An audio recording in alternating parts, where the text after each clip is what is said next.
धरती हमारे solar system की एक ऐसे प्लैनेट है जहाँ पर जीवन संभव है। इस धरती पर बिलियंस और ट्रिलियंस ऑफ लाइफ एग्जिस्ट करती है। यहाँ पर छोटे नैनोमीटर से लेकर बड़े विशालकाय जीवन इस धरती पर मौजूद है। यहाँ आंखों से ना दिखने जाने वाले बैक्टीरिया या वायरस से लेकर आकाश में उड़ने वाली ईगल तक इस धरती पर मौजूद है। यहाँ इंसान जैसे ऐसे इंटेलिजेंट लाइफ एग्जिस्ट करती है जो पूरे प्लैनेट को डोमिनेट करती है और दूसरे प्लैनेट पर जाकर लाइफ की खोज कर रही है। दोस्तों, ऐसे कारण है जिसके द्वारा इस धरती पर लाइफ एग्जिस्ट करती है, इसके बारे में आज हम इस वीडियो में जानेंगे। पहला कारण है धरती सूरज की सही डिस्टेंस पर ऑर्बिट करना। अगर हम अपने सोलर सिस्टम को देखें तो धरती एक ऐसे जोन में आती है जहां पर लाइफ सपोर्ट करती है। एक ऐसा पोजीशन जहाँ पर बहुत ज़्यादा गर्म है या फिर बहुत ज़्यादा ठंड भी नहीं है। लेकिन यदि हम मर्क्यूरी या वेनस को देखें तो वो दो प्लैनेट सन के इतने पास है कि उन प्लैनेट की टेम्परेचर काफ़ी हाई हो जाती है। और वहीं अगर हम मार्स को देखें तो मार्स सन से इतना दूर है कि वहाँ की टेम्परेचर काफ़ी लो है,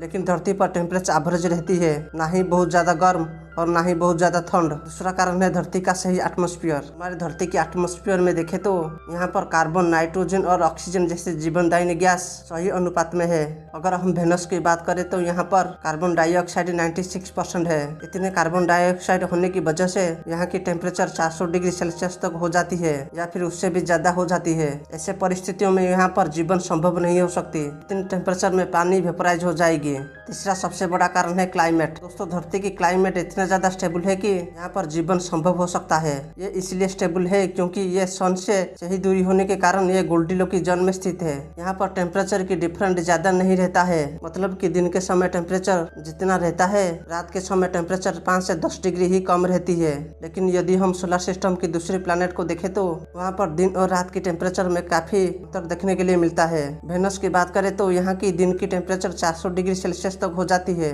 और रात की टेम्परेचर -173 डिग्री सेल्सियस तक हो जाती है। इतना टेम्परेचर डिफरेंट अर्थ पर नहीं है, इसलिए धरती पर जीवन संभव हो सकती है। वाटर यानी पानी। धरती पर वाटर लिक्विड फॉर्म में है। साइंटिस्ट मानते हैं लाइफ की ओरिजिन ओशन में ही हुआ है, जहाँ पर टेम्परेचर एकदम परफेक्ट हो, जहाँ पर पानी ऑर्गेनिक एलिमेंट बनाने के लिए रिएक्ट कर सकती है। इसीलिए पानी बहुत जरूरी चीज है लाइफ के लिए। साइंटिस्ट यदि किसी प्लैनेट पर जीवन की खोज कर रहे हैं तो पहले वो देखते हैं कि वहाँ पर पानी है कि नहीं। सन की लाइट। सन से ठीक ठाक लाइट धरती पर पड़ती है। धरती पर सही क्लाइमेट होने के कारण सन की लाइट धरती के एटमॉस्फेयर को भेद कर धरती पर लाइट पड़ती है। धरती पर जीवन होने की एक और कारण है कि धरती की सही रोटेशन होना। यदि हम धरती की दिन और रात को देखें तो ये 24 घंटे की होती है। यहाँ पर पेड़ और पौधे को सही टाइम मिल जाती है फोटोसिंथेसिस करने में, और यहाँ पर दिन और रात के लिए इक्वल टाइम होती है, जिससे कि धरती की टेम्परेचर में ज्यादा डिफरेंस देखने के लिए नहीं मिलता है। यदि हम वेनस की बात करें तो ये अपने एक्सिस पर घूमने के लिए 243 दिन की समय लेती है। यदि ऐसा धरती पर होता है तो सन की ज्यादा टेम्परेचर होने के कारण यहाँ पर लाइफ एग्जिस्ट नहीं करती। Ozone layer. दोस्तों, सन से आने वाले हाई एनर्जी रेडिएशन पार्टिकल यदि धरती पर आसानी से टकराती है तो धरती पर जीवन की निशान नहीं होती। सन से हमें लाइट और एनर्जी तो मिलता है, लेकिन ये अल्ट्रा वायलेट एनर्जी हमें छोड़ती है। बहुत ज्यादा डेंजरस है हमारे लिए। ये अगर धरती पर डायरेक्ट पड़ती है तो ये इंसान के डीएनए तो भी बदल देगी और साथ ही पेड़ और पौधे को फोटोसिंथेसिस करने नहीं देगी। इसलिए सन की अल्ट्रा वायलेट रे से बचने के लिए धरती पर है ozone layer, earth magnetic field. Sun से आती हुई ज्यादातर लाइट इलेक्ट्रोमैग्नेटिक रेडिएशन के रूप में आती है। अर्थ की कोर में इतना आयरन है कि जब लिक्विड आयरन रोटेट करता है तब वो एक मैग्नेटिक फील्ड पैदा करती है और अर्थ को एक बहुत बड़ा मैग्नेट बना देता है। इससे सन से आने वाले हाई इलेक्ट्रोमैग्नेटिक रेडिएशन रिपेल हो जाती है।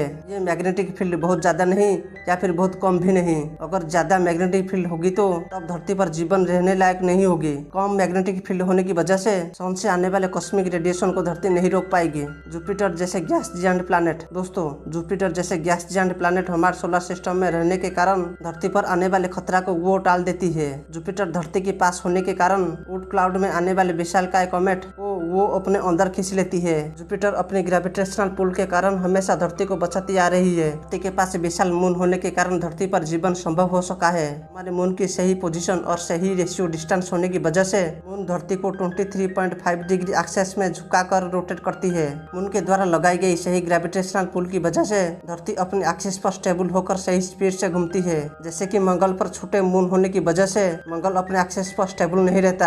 यदि धरती की 2 मून होती तो धरती दोनों तरफ से ग्रेविटेशनल फोर्स की वजह से धरती पर लाइफ एग्जिस्ट नहीं करेगी। इसीलिए धरती पर एक ही मून है। धरती की आकार दोस्तों, धरती की सही आकार ही उसको लाइफ सपोर्ट करने में मदद करती है। जैसे धरती की रेडियस 6378 किलोमीटर है और उसकी liquid heavy metal core 3480 kilometre में फैली हुई है, जो धरती की सरफेस को गर्म रखती है, जिसकी वजह से धरती पर बैक्टीरिया जैसे लाइफ एग्जिस्ट किया। दूसरी प्लैनेट पर लिक्विड हैवी मेटल कोर ना होने की वजह से उन प्लैनेट पर जीवन संभव नहीं हो पाया। तो दोस्तों, ये था कुछ कारण धरती पर जीवन होने की।